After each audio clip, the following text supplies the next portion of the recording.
પાવાની વાત છે. હા એટલે પાવન તો હાથ પે જાય ને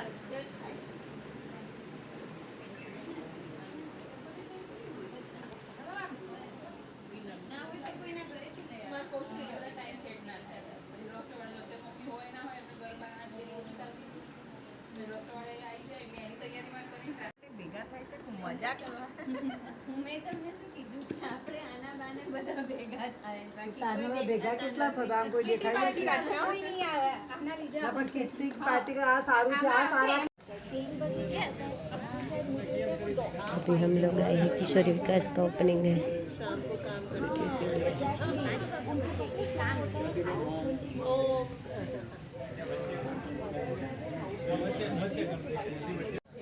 બધાને એ લઈને આવજો આપણા ક્લાસમાં એટલે ત્યાં શું આપણી સંખ્યા વધારે છે તમને મજા આવશે અને આ તમને કંઈ બી શીખવું હોય કે મેં અમારે આ કરવું છે બધું જ કરાવવું છે એની શરૂઆત આપણે પહેલાં એક મંત્રથી કરીએ કે આપણે ગાયત્રી મંત્ર સ્ટાર્ટ કરીએ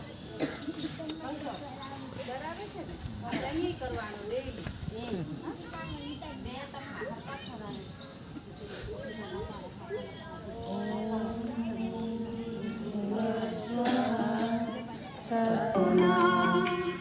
इतनी शक्ति हमें दे लगाता हमका विश्वास कमजोर होना हम चले नेक रास्ते पे हमसे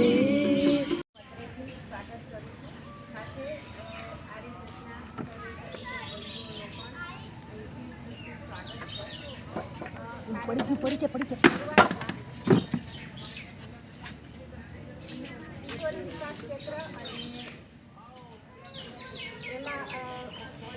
સીમા વિસ્તારમાં કાર્ય કરનારા પ્રતિભાબેન વિનંતી કરી કે પ્રસંગ પ્રમાણે જઈ શકો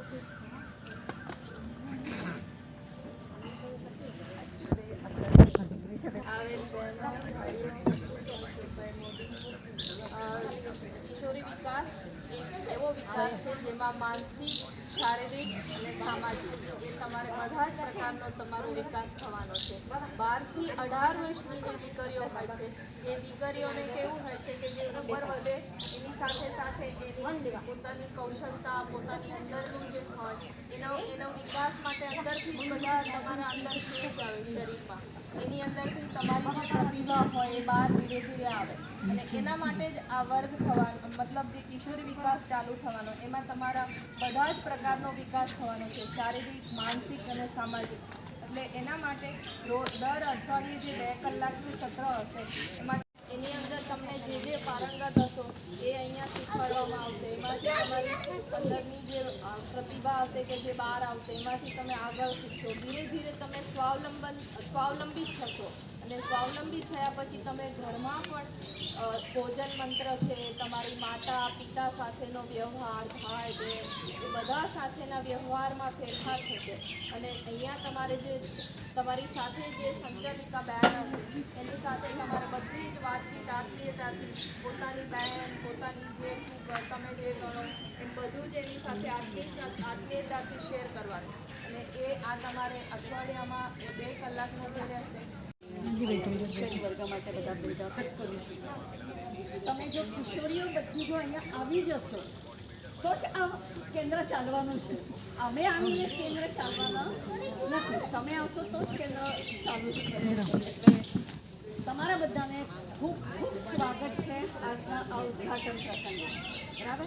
હવે આપણે અહીંયા કેમ ભેગા થવાના છે એ તો વર્ષના ઉંમરમાં હવે આ તમને પ્રશ્ન પડ્યો હોય તો તમે વિચાર્યું છે તમારા જે જ્ઞાન મંદિરના શિક્ષકો છે શિક્ષિકા બેન છે કે ફક્ત કિશોરીઓ છે તમારા જોડે તમે જ્ઞાન મંદિરમાં બધા આવો છો? હા કે ના આવો છો ને? તમારા જોડે છોકરાઓ આવે છે?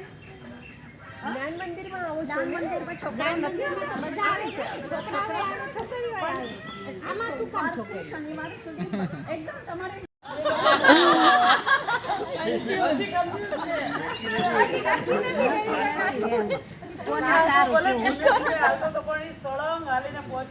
એની મહેનત એને ચાલુ જ રાખી. સુઈ રહ્યું ને એટલે આપણે સસલા જેવું નથી થવું, કાચબાની જેમ નિરંતર તમે જો જળાધારી ઉપર ભગવાન શંકરના લિંગ ઉપર પાણી અવિરત પડે છે ને, એક ટીપાને બીજા ટીપાની વચ્ચે અંતર રહે છે, એમ આપણા આ વિદ્યાર્થી અવસ્થામાં એવું હોય છે નિરંતર નવું શીખતું રહે છે. કોઈ દિવસ આમાં સંતોષ નહીં કે હા આપણું પૂરું થતું જ નથી. તમે જ્યાં સુધી ભણો ને ત્યાં સુધી પૂરું થાય. એટલે જે કરો એ નિષ્ઠાથી કરો, અવિરત કરો. મને જે આપે એ હું બધું ગ્રહણ કરી અને મારા જીવનમાં, જો આપણા જીવનમાં ને એવું કરે ને, આપણે ઘણા બધા મહાપુરુષો કહે છે ને સંસ્કાર છે ને એ આપોઆપ તમને ન મળે, લેવા પડે. તો તમારા જ્ઞાન મંદિરમાં પછી આ કુમારી કિશોરીમાં જે આવવાનું એમાં તમારે સંસ્કાર લેવા પાડવાના. બધામાં પડ્યું તો હોય જ, પણ એને જાગૃત કરવાનું. આ જાગૃત કરવાનું કામ કોણ કરશે? આપણા બેન કરશે, બરાબર ને? તમારામાં બધી પડેલી છે આવડત, પણ એ આવડતને બહાર લાવવા માટે કોઈ સ્ટેજ જોઈએ આપણી પાસે. તો આ તમને સ્ટેજ આ બધા ભાઈઓ બહેનો તમને સ્ટેજ આપ્યું. તમારામાં ઘણી બધી કુશળતા છે જ. કોઈને સરસ મજાની મહેંદી મૂકતા આવડતી હશે, કોઈને સરસ મજાની ચિત્રકળા આવડતું હશે, કોઈને કોઈ કામ